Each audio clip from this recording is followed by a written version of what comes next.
Happy dude. I appreciate you guys coming to do this. This has got to be the first time you've ever done a wheel, isn't it? Yeah. Yeah, this might be the new thing of the future.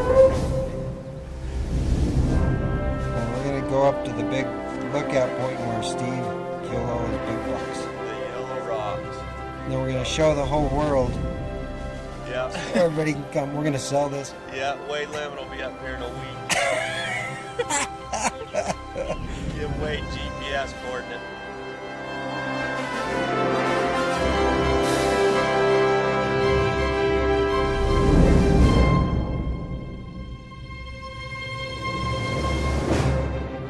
Craig Seegmiller, born October 13th, 1943, died January 21st, 1999. This place is here to celebrate the life of Craig Seegmiller. It is here at this spot where we shared the excitement of the deer hunt opening every year. This is our spot.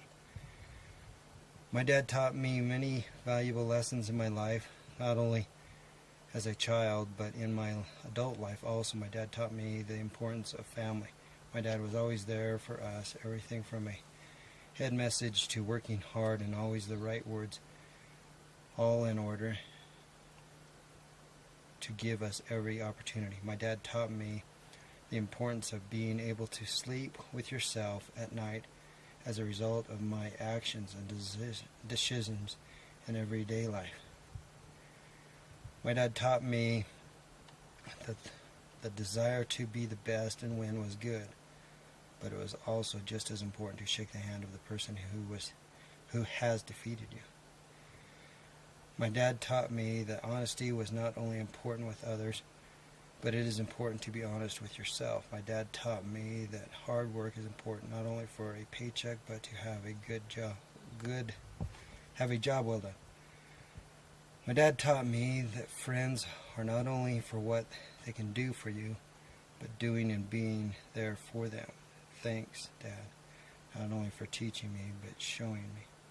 Your greatest fan, friend, and legacy to the world. Love, your son, Steve Seegmiller. Dedicated January 2000.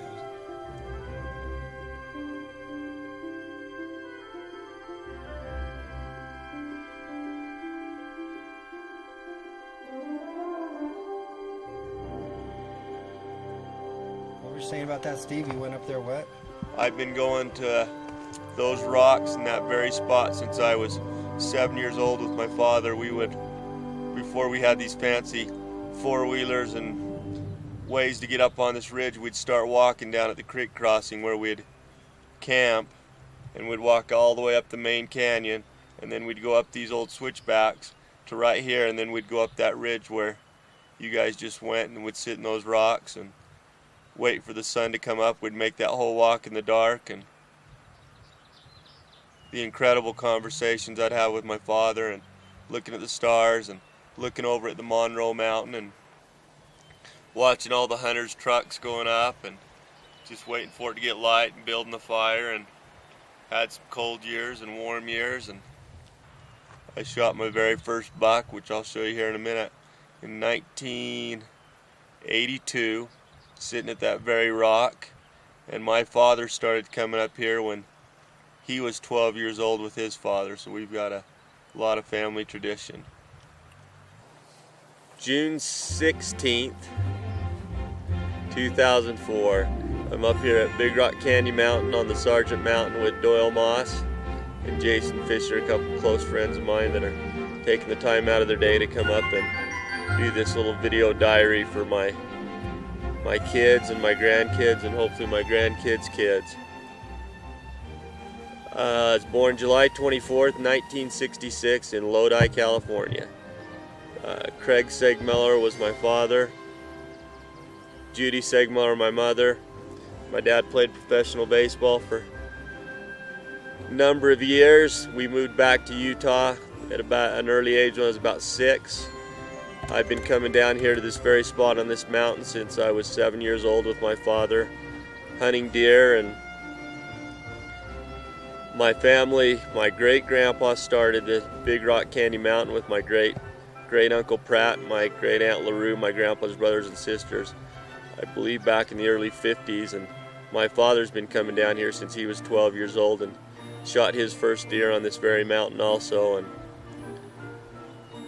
when I first started being able to carry a gun in 1982, I was able to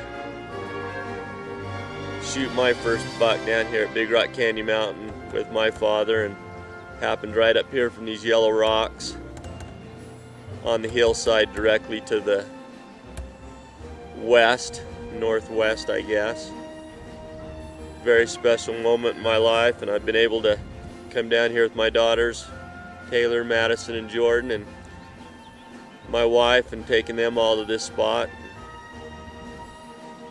Since I was injured February 15th of this 16 months ago, we've made a lot of progress, and the doctor said I'd never breathe on my own, and I'd never move anything from the neck down. And we're doing this video here today just so something happens crazy and I don't make it, I've got something that my kids and grandkids could have to look at and to remember me by. But as you can see by the movement in my arms and the way I'm breathing on my own, I plan on being up here one day with my grandkids and walking up this very ridge early in the morning while the stars are still out and preparing for another opening day.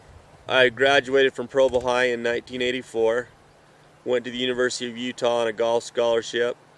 85, got out of there in 88, graduated with a communications degree, went to Myrtle Beach, South Carolina, where I had a golf sponsor, turned professional, played for about 3 years on what was called the Hogan's Tour, which is now called the Nationwide Tour. And if I would have kept doing that, I'd probably starve to death worse than I'm starving to death now. So anyway, that brought me back to Utah in about 90, probably I guess about 90, 91, where I had a few other businesses, a business called Video Vacations. See it before you experience it, take the risk out of your vacation. One of the first vacation businesses based on video. Had that for a short period of time and was bought out by a larger company. Was then a medical supply rep for a period of time, selling medical supplies to doctors' offices and whatnot. Did that for a while, and then I got into the roofing and siding business and found a lot of pleasure in working in the outdoors and working with my hands, and had that business for about 10 years and grew it from a business of myself and being the only employee to my wife Wendy. As I met her, she was actually one of my first employees, and she and I would get up on the roofs and roof together. And as the company grew, we got married and kind of did things backwards, lived together, and then had kids, lived together, then got married. And thanks to her and all her support, we grew that business into 3 states and almost 40 employees in one state and 10 in the others. And then a couple years ago, I invented a product called the Stock Pod, which at the end of this video you'll see me demonstrate that, and it'll be something you can look at and know that I created.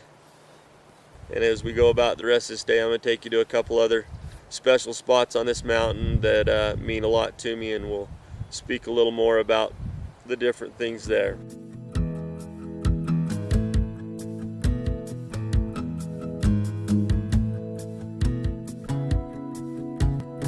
Right here is directly across the canyon from where the Sargent Mountain is, and this particular spot my family's called Chinaman's for years. And my great uncle Pratt would come up here on his horses, and he would go out here on this trail called the Balsam Trail that takes you out into the flats looking down into Marysville. And they'd come up here with their saws and their hatchets and trim the trail so that when the deer hunt rolled around, they could ride their horses out there and hunt, bring back the deer on the horseback. And then there's another trail that veers off to the southwest that they call the Coyote Trail. And once again, there's a lot of neat trails up here, and as you get up here and hike around and find them, it's a great way to get around the mountain quick and easy, and been a great source of many fond memories for me and my family. This spot makes me think more than anything of my wife Wendy, who I've been married to for 10 years as of June 19th. Actually May 19th. I always make that mistake. Actually May 19th. Wendy Seegmiller, or Wendy Bagnell, became my wife and became Wendy Seegmiller 10 years ago, May 19th. And one of our first years being married, we had a Ford Explorer. And I got in that thing and thought I could go anywhere, and Wendy said that we could go anywhere I wanted to go as long as we could listen to conference. So I says, all right, this is where we're going to go. And we came up here, and the road gets pretty narrow and pretty steep, but we made it all the way up to this point, and we parked the car and sat in here and we listened to conference and got out and visited. And I remember we did a little bit of reading of the scriptures, and at that point in my life I wasn't too receptive to all that, but we still, no matter how different our directions were personally and spiritually and thoughts, my wife Wendy Seegmiller has been the most phenomenal, forthgoing, hardworking, patient woman a man could ever ask for as a wife. She stuck with me for 8 years of unbelievable hell and inconsistency, and even though we were great friends and we had a lot of fun together and we were very successful financially together, I didn't give her that I didn't give her near the compassion and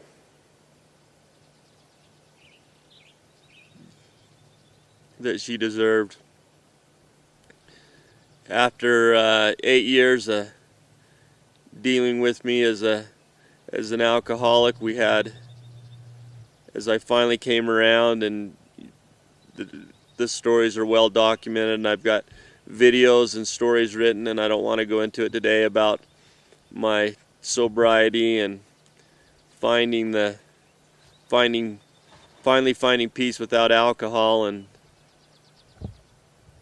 being sealed to my wife middle of March 2 years ago.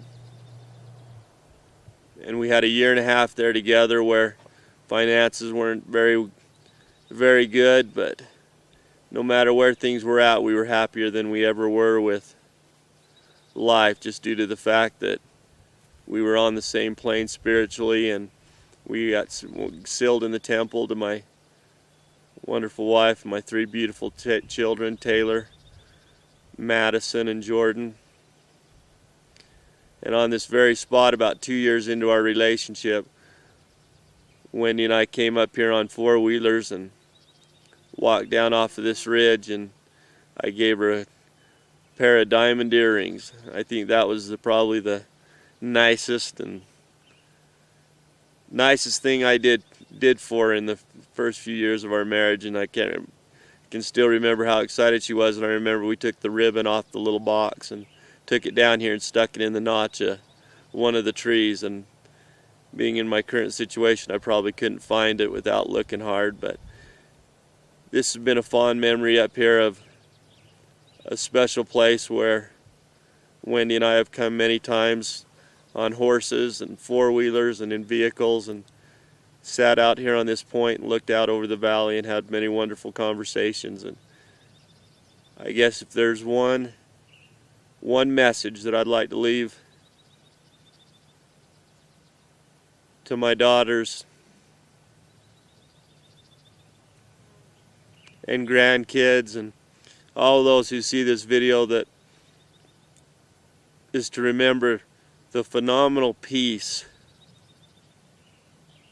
that these mountains bring. And you don't even have to go that far from your home. Just getting up the canyon and getting off the road and turning off the radio and going for a walk and getting down on your knees and praying, and there's no place that you'll find greater peace in your life than in the mountains. It's the just most incredible place. And I hope that all my kids, as they go through life, and as they, not if you come across struggles, but when you come across struggles and difficult times in your life, just go to the mountains and find that peace and serenity, and there's no other place in the world you'll get closer to God than in the mountains. And it took me a lot of years of enjoying the mountains, but still needing the alcohol, that one day I finally found true peace up here and became closer to God, and knowing the true happiness in God, in life, in these mountains than anywhere else and anything else could ever bring to you. And I hope Taylor, Madison, and Jordan, and hopefully there's going to be one more along the way, that I'm going to have a son and he'll be able to watch this, and one day I'll actually be able to bring him up here in person and ride these hills, and keep bringing my daughters up here. I've spent many days up here with all of you girls, and I can't tell you how much I enjoyed them at the time, and when I'm laying in my bed or getting down on life or the particular situation I'm in, that thinking about the times with you girls and riding horses or four-wheelers or sitting by the camp and watching you play in the creek or build things out of dirt.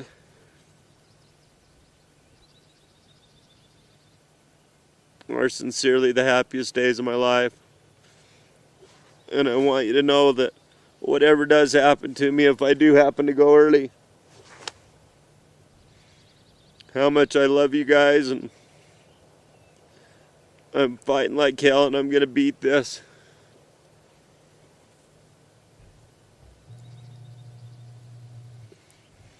And how important it is for you to stick close to the truth and the peace, and not to get caught up in the world, the television and the videos and the video games, to get out there and to enjoy the mountains, and to get out there with your kids and ride the horses, and maybe even chase silly dogs across the mountains looking for bears and lions, or whatever it takes. But just remember, this is where the true peace is. And as you grow up in life and you're going on, with or without me around, I'm convinced that on the other side in heaven, this is what's waiting for us. I promised your mom that if I get there ahead of her,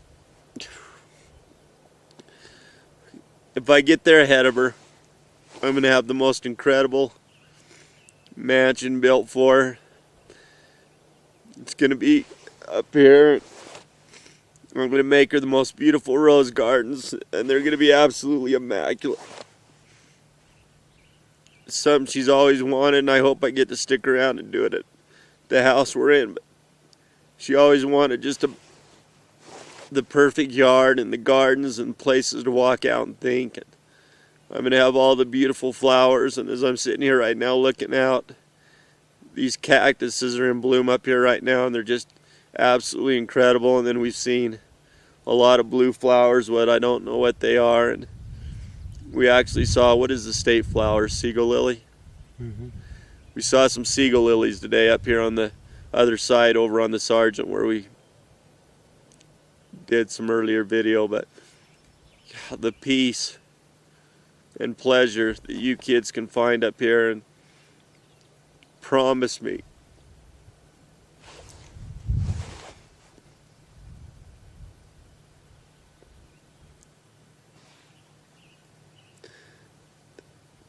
that as you fight your battles in life,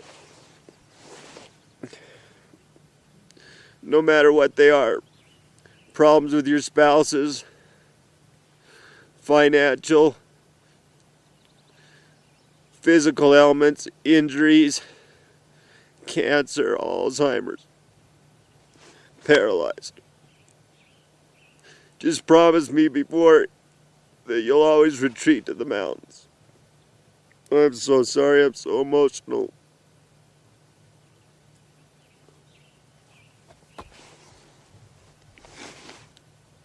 It's so hard to do this for you kids. And you, Wendy. But it was important, as the doctors have been so realistic. I wanted to make sure I did it. This isn't my way of giving up. This is my way of letting you know that I'm ready to fight. I'm ready to beat this, and I'm ready to walk.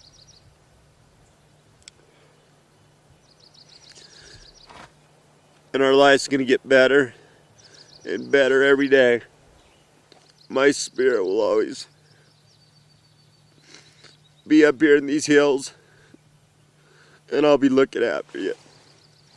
I lost my dad at a fairly early age, about 5 years ago, and I'm a grown man.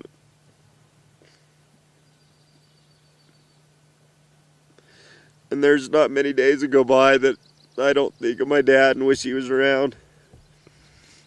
And I appreciate how well you kids have treated me and respected me, even though I lay in the bed or in my wheelchair. But I want you to know that what keeps me going and gets me up in the morning and gets me to therapy and gets me out here in this Polaris and get me working towards getting on that horse is I'm going to be there for you kids. And if God's willing, I really believe that I'm going to walk again.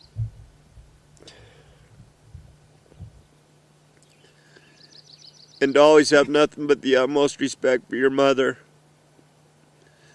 That woman has been dealt a pretty incredible, a pretty difficult hand. And I'll tell you what, your mother has handled it like a true champion. I look back, and as I've read about the church and Emma Smith and losing her sons and all the hell that she went, and I respect that, but I'll tell you what, for what your mothers went through dealing with me and sticking by my side with my drinking and financial ups and downs and all my hunting and whatnot, she is the most incredible woman. And to follow in her footsteps, and always go to your mom for advice and help, because she's your best friend and she's your supporter. Follow your mom's example. I want to stress to you kids, next to family, and as dear as family, people in general, we're all brothers and sisters, and tell you what, friends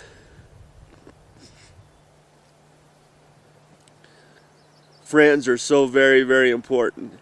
As you go through your life and you find every opportunity to pull over and meet somebody or talk to somebody and get to know people for who they are, I've been so blessed by such a great example. My father had a million friends. He was kind of shy and didn't like to talk a lot. You got him around a few people, and he was a wonderful friend, and I learned by a great example. And I can't tell you how important it is to be true to your friends and to be there for them and to make the phone calls, and not only call them when you need them, but just to make those phone calls and leave those messages and let them know that you're there for them.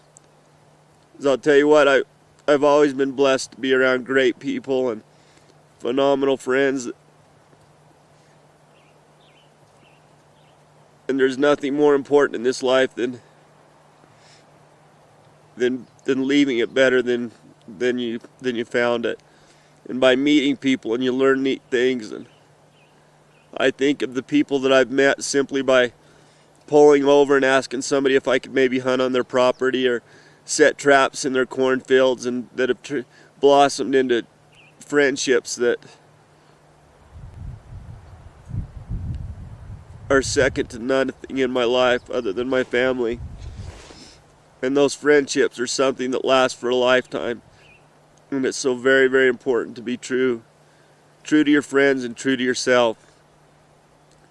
As I've went through this injury and since I broke my neck, the many people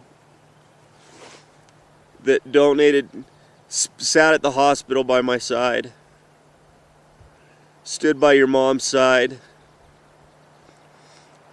donated out thousands of hours on our house, and the friends that load me up and carry me around to get out in the outdoors so I can still experience it. None of it would be possible without friends, and I had no idea just how deep those friendships ran until I had this injury, and the wonderful people that have helped me move forward with this injury.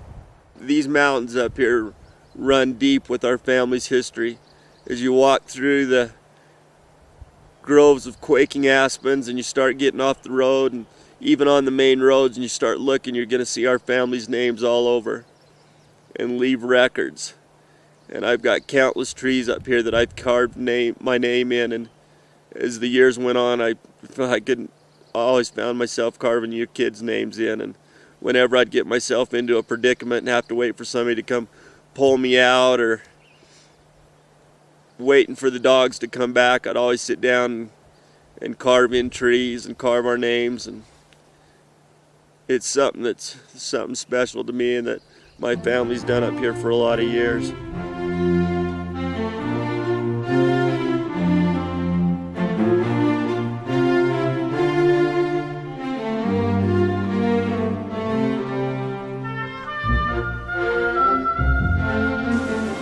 Well, it's later in the day. I don't know if I accomplished what I expected to accomplish when I came down here, which was to let my wife and kids know how much I love them and hopefully leave a little bit of a legacy about this country and about me. And I ended up just kind of being an emotional boob, and I want for everybody that does watch this just to know how much I appreciate family, love and respect and appreciate all my friends, and the deep love and respect I have for the outdoors and the peace and serenity that is out here. You know, I'm really 99% of the time I'm a lot of fun and laugh and serious, and or not so serious and emotional, and just this whole injury's been real difficult, and the thought of not maybe being around for my kids and grandkids is a tough one to choke down. So I hope the messages and that I've said today are taken in the manner in which they were meant. Once again, I just emphasized my love for family and friends and how much my wife means to me. And I just hope in the future, and as we go on in this life and the next life, that she'll always know how much I love her and how dear she is to my heart, and that I can't imagine a more perfect partner that I could have chosen or been blessed enough to have. And this little creek crossing right here there's an acre here that my Uncle Ben gave me that hopefully we'll be building a cabin on across the creek one day, or if nothing else, it's a great place to come up camping and set up a tent and listen to the stream flow by at night and start a fire. And I've had a lot of wonderful memories here, sober, drunk, whatever. I've enjoyed myself thoroughly here. Across the creeks where my father and I always camped. When I was a young kid, my grandpa would be there and my uncle, and we'd sit down here at our camp spot, and this is where we'd start hiking. And we'd hike up this road and then back and forth up those switchbacks, and then up the ridge to where that plaque is of my father's, and that's where we'd spend our days deer hunting. I've met many of friends just up here in these hills as I've wandered around, and I didn't get to one spot up here at the bottom of a place called Pete's Pit, and that's actually what it is on the map. And there's a little place where a little bit of water trickles out, and if you walk about 200 yards up the trail, Ben and also Charlie Smith knows exactly where it is, and there's a tree there that I've dedicated to my kids and how much I love them. And then there's also the other many trees in the bottom of the canyon where we've carved our names and etched not only our family members but the dogs and the kids and left, I remember once we left some gold coins that we hid around in the trees and in the grass, and told the kids that leprechauns had left them there years ago. And I don't know, I could go on and on forever, but this whole day and this short video is just meant to show my family how much I love them and respect them, and this is my favorite place in the world to do it. I'd like to thank Doyle Moss and Jason Fisher for coming up here and spending the time doing it and taking away from their work and their families today to come up here and do this for me. And Wayne Hanson, another close friend of mine that couldn't be up here today, that owned the elk ranch up here above it, means a lot to me. And special tribute to Ron Sagers, who is the one person that's made life really, helped me through a lot of tough times getting sober, and passed away a year ago. So Ron, if you're up there, I wanted to let you know how much I care about you and appreciated your friendship. To all my friends, might catch the tail end of this, I want to let you know how much I care and respect for you, and enjoyed all the moments on the mountains and wherever it might have been visiting, or the telephone calls, and for all those who spent all the hours taking me to therapy and taking me in the hills, and how much I appreciate everyone. And hopefully it'll be another 20 years and we're doing this again. Thank you very much.